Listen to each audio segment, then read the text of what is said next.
Hello everyone, my name is Agnes. Hello, I'm Aive.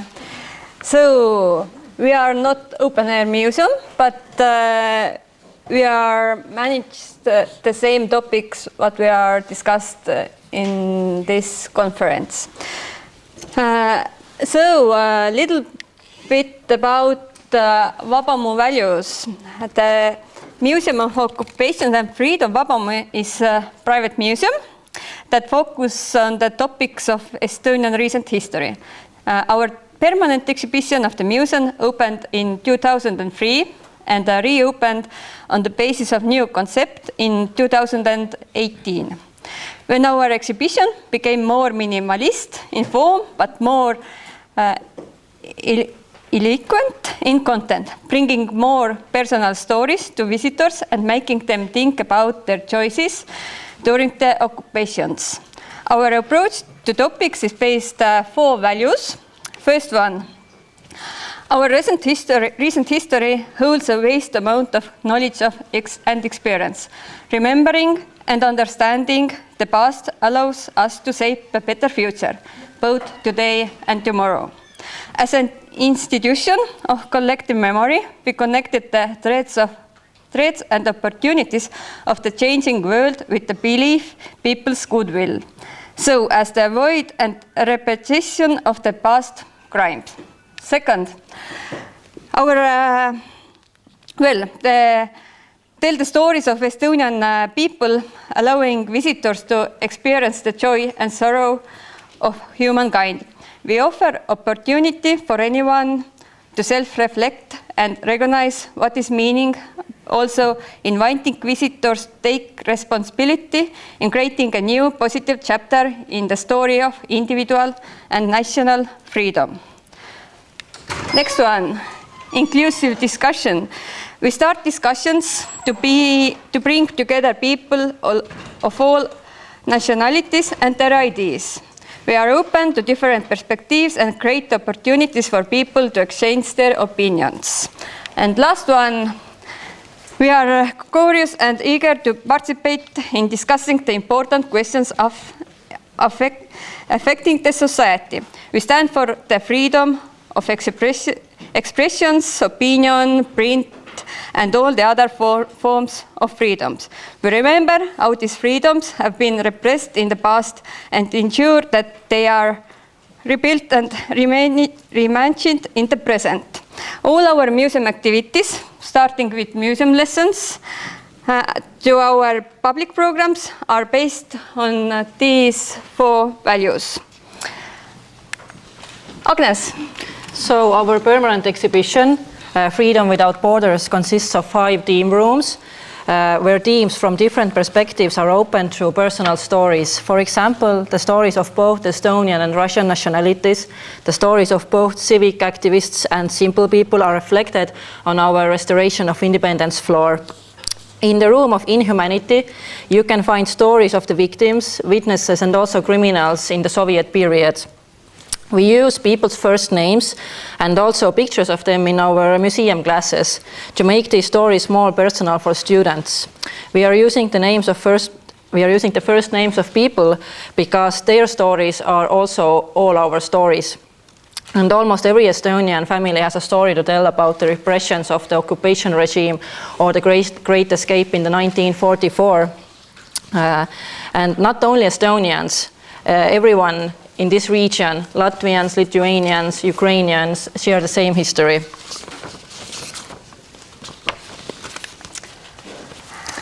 And Vabamu's branch KGB prisons, located in the old town of Tallinn. It was opened in 2017. The house was once the headquarters of the KGB, which for almost half a century was one of the most feared houses of the Soviet Estonia.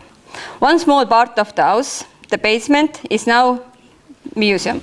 This is minimalist, authentic environment helps students better to understand the stories of people who were in the cells and the nature of the crimes committed there. To us, it's more than a museum. We call it also a place of remembrance. So teachers and students constantly have to deal with the controversial and sensitive topics in different school classes. And there are either sensitive topics in human studies, difficult topics of recent history, or situations of social controversy happening now. When dealing with difficult topics, then the museum is a safe place for unsafe stories, as Thomas from Denmark said yesterday. There will be a new but safe environment, unbiased program specialist who is an expert in the subject, and materials and stories for illustration. Depending on the age group, we tell stories about the children or youngsters of their age to create a more personal bond to help them develop empathy. Either these stories are about the 15 to 16-year-olds who showed resistance to the foreign powers, or stories about 11 to 14 years old who had to flee the country or who were deported with their families. But what are the topics we deal in our museum classes? As we know, history is just something that happened in the past. Studying history is one way to understand today's social processes and to address more universal issues, such as human rights and children's rights, valuing the opportunities offered by freedom and the importance of maintaining democracy. It also helps students to understand today's events, the nature of the war, its impact on the individual, our choices in critical situations, migration issues, but also to understand more broadly the nature of memory culture. Why do we have to remember and how should we do it?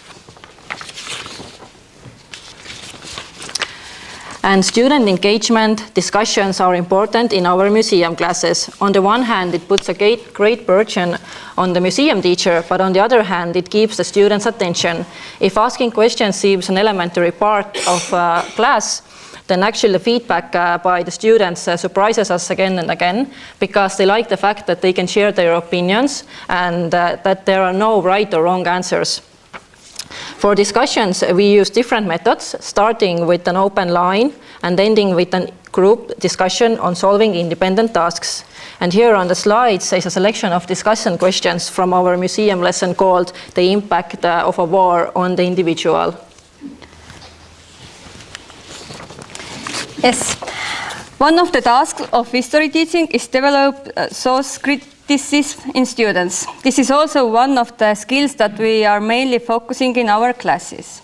While with the older students we work with memories, letters and diaries, then younger students we use more visual and material sources of history.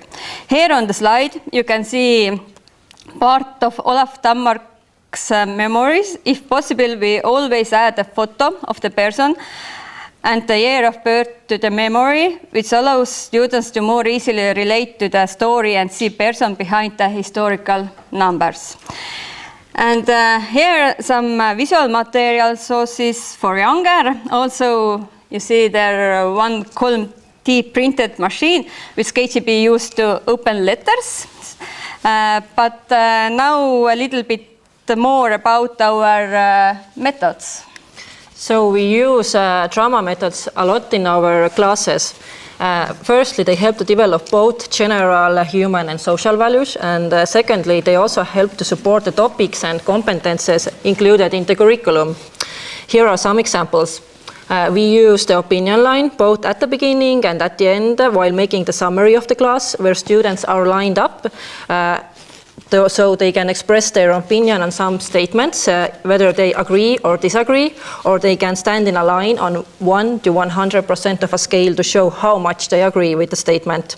Sometimes in groups, students have to make sculptures to symbolize a concept, for example, what freedom means to them, and sometimes they have to make pantomimes to each other about these concepts. And one of our role-playing games is a tunnel of decision in which students are facing a dilemma. The method, the decision of tunnel decision is a method where students are lined in 2 rows facing each other and a space between them. The teacher chooses one of the dilemmas from the stories of people who really had to face them and asks for a volunteer to play the character. Then the students from one row decide on the best argument supporting the dilemma, and the other row chooses the best counter argument for it. Then the volunteer walks through the tunnel of students who are trying to convince him or her. And when the student reaches to the end of the corridor, the decision must be made.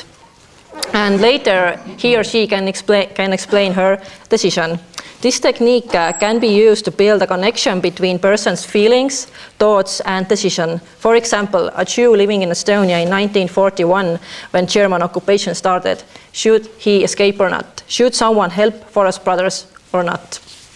And here you can see a picture of a role drawing, which shows the internal and external factors that influence a person's decisions. This example is from our KGB prison cell museum class about crimes of communism, and inside the figure you can see thoughts that are experienced by the person who was kept in the prison cell, and around the figure you can see keywords that characterize a dictatorial society. Little bit more about the dilemma questions. Some examples for dilemma question we use in our museum lesson Impact of War of the Individual to show students how difficult people's choices during the Second World War and occupations may have been. For example, with what influenced their decisions and how they may have affected their loved ones. Similar questions we use also in our class that talk about collaboration. In this class, we also use some thoughts from Orwell's book, 1984, to show better how broken human can be in inside person. Afterwards, it's easy to point the finger and say that someone was weak to make that kind of choice, or that I wouldn't have became collaborant or escaped during the war. At the same time, these stories often leave behind the chain of events that led to their decisions. Talking about these choices and dilemmas can also help students better understand the people who are facing similar choices today in Ukraine. And Agnes. So, or me, yeah. A large number of students are visual learners. So we also try to visualize our lessons as much as possible or make sense of more complex topics through manual activity. A good example on this is the role drawing already mentioned before. With smaller children, we make something with our own hands. For example, we craft the freedom compass in our What is Freedom class. Each student can write down or draw the important things that describe freedom for them. Since the compass needle always points to two directions, students can also understand how freedoms are often related to each other. In our Christmas class, we make a Christmas decoration from recycled materials and also try to visualize as much as possible also the students' own responses. For example, in the class, talk about again war impact to the individual, we write down people's choices during the peace and wartime and as an idea card to show the extreme nature of these choices. And Agnes. Yeah, and now finally, we would like to highlight some of the strengths and weaknesses of our museum classes to show what challenges and joys we face on a daily basis. Firstly, the strengths of our museum classes are certainly a human perspective on history. For example, personal belongings of the people who were deported or sent to Gulag and their stories. The feedback from the students also reflects that the memories really touch them. And teachers are happy to come to our classes as they are closely related to the subject and curriculum. And the main focus of the class is the student. Our classes are always combined with a visit to the exhibition and pair or group work. There is always a discussion which invites students to express their opinions. And during the pandemic, we also found a solution to make our museum lessons virtual, which ensures a greater accessibility. But again, the weaknesses is that we deal with difficult and sensitive topics in history, and therefore the risk of conflict is never excluded in our classes either. They are often taught of as topics that are not suitable for children, but we have a duty to remember and to commemorate these stories, and through personal stories we make them more understandable for young people. So thank you for your attention, thank you for listening, and do you have any questions? Yes, I have. I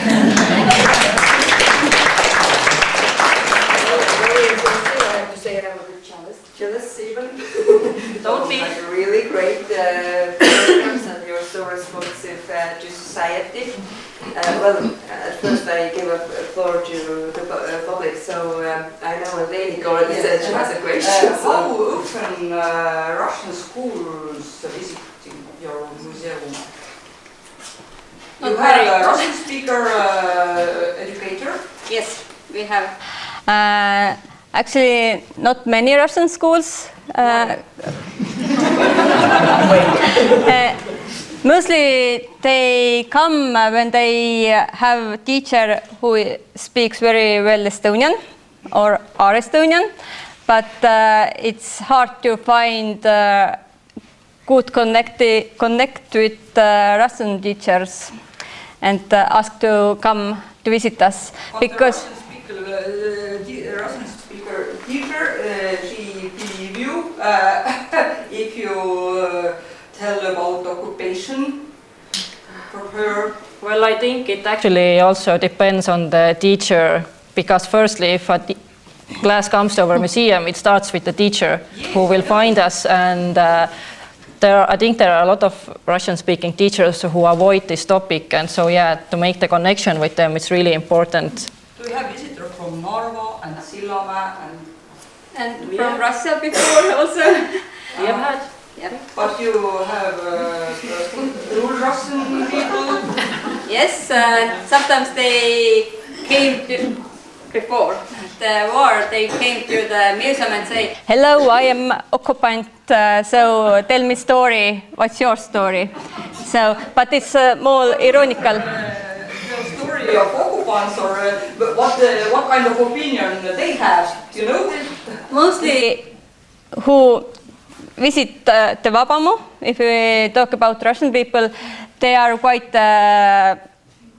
liberalistic, and they usually don't believe Kremlin or Putin, so... But you have also had integration project, education. Yes, once, yes. Yeah, it's introducing Estonian culture to different Russian schools. Yeah. So yeah, to talk about numbers, about 10% of our museum classes are with the Russian mother tongue. Yes.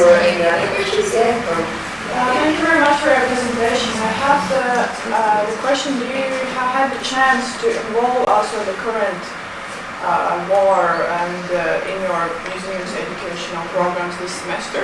Have you had a chance to cover this topic as well? Well, our most popular museum program is now the impact of the war on the individual since the Ukrainian war started, and depending on the group, we always try to bring out the parallels with the Second World War and the war happening right now between Ukraine and Russia. We don't have a special program, but we try to bring up a lot of parallels.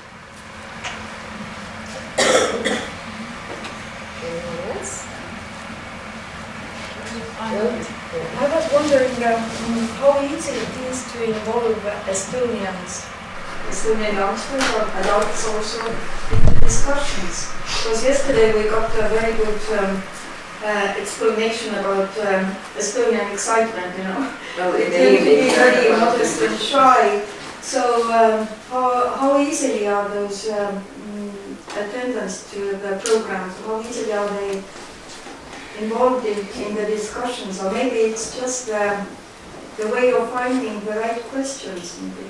Yeah, of course you have to put the questions in the right order, and I think a lot of work has to be done with the teacher before they come. And also, as I said, a lot of burden is on the program specialist. Like, we have to really make a connection with them. We always we are in a circle, So everyone has an eye contact with each other, and sometimes at the beginning it's a bit hard, but when we already get to the chatty point, then it's actually could be a lot of discussion and opinions.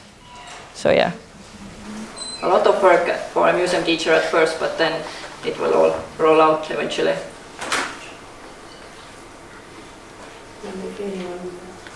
Any questions tonight? I have a question. You mentioned that there are some conflicts during these programs. Can you give some example of what kind of conflicts they are usually? Well, for me, I had once this student who was like at the end of the class, but well, Soviet period wasn't that bad. Like, why are you talking about, as it was such a horrible time? And yes, and we also talked with Aive that, of course, you had a place to live, you had a work, and seemingly it was okay. But then I also asked this student, like, but at what cost? At what cost did you have all these opportunities? Like, what did happen to your family, or what did happen to your relatives, or what happened to all the other Estonians during that time, actually? And then it made him think a little bit about it the other way.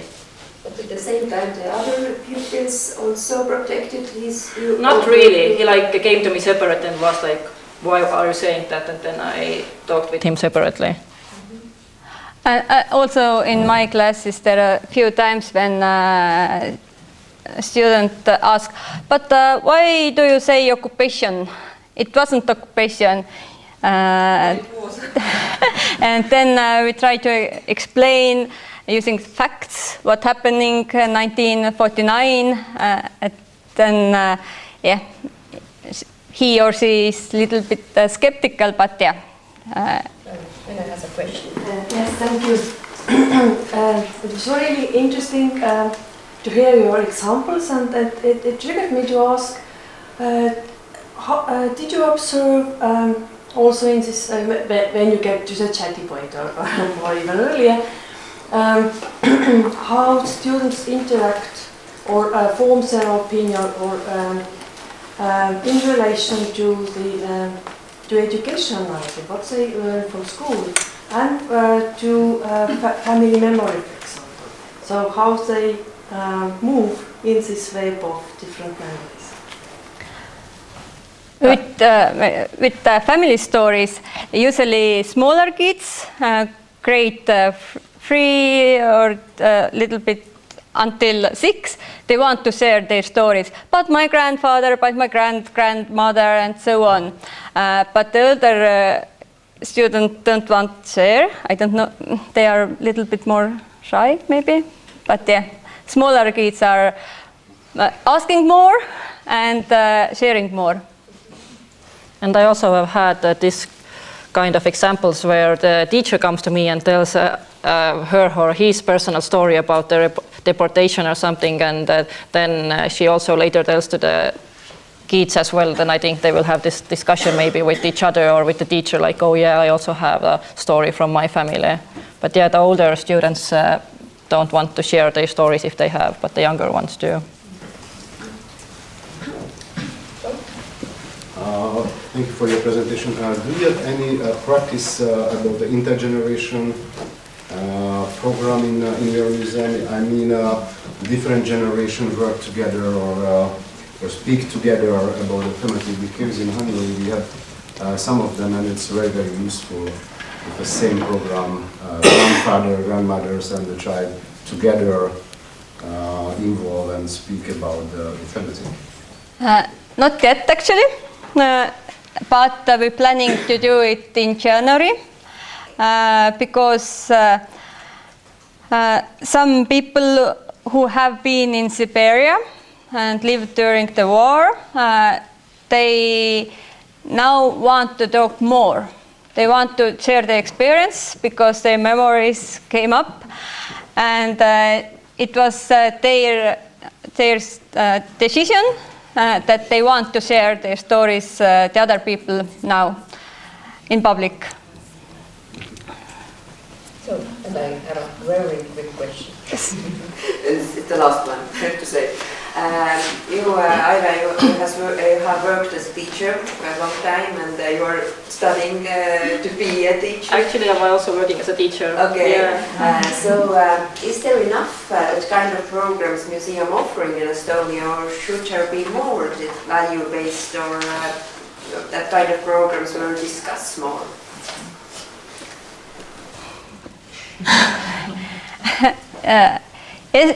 There are some, but I see that there is a lot of museums who have much more potential to do more values in their classes. But I don't know, Agnes, your opinion? Yeah, I think there is a need, but again, when we're talking about Estonia, we have the History Museum, we have Vabamu, and to me, those sensitive and difficult topics occur more from the 20th century, so we have to think about what kind of museums we have of the recent history in Estonia. So, but I think if there is a need, teacher will always find a way. We have also War Museum in Tallinn, Viimsi, and one teacher who used to came to the Vabamu, he told that she prefer Vabamu because we use personal stories. In War Museum there are more facts and so on, but young people want to listen to stories. Well, thank you. Although not only I think museums who are dealing with recent history should do that kind of programs, but there are so many difficult topics, as we spoken yesterday, about social things and so on. So I think there's room for many of us. I'm sorry, once we you have stories from Estonian Russians. In your exposition. Yes, in your exposition. Yeah, we have. Especially on the part of the restoration of our independence, we have both sides. Do you have possibilities to discuss it during the coffee break? So because we have to go to the next presentation, Malinda.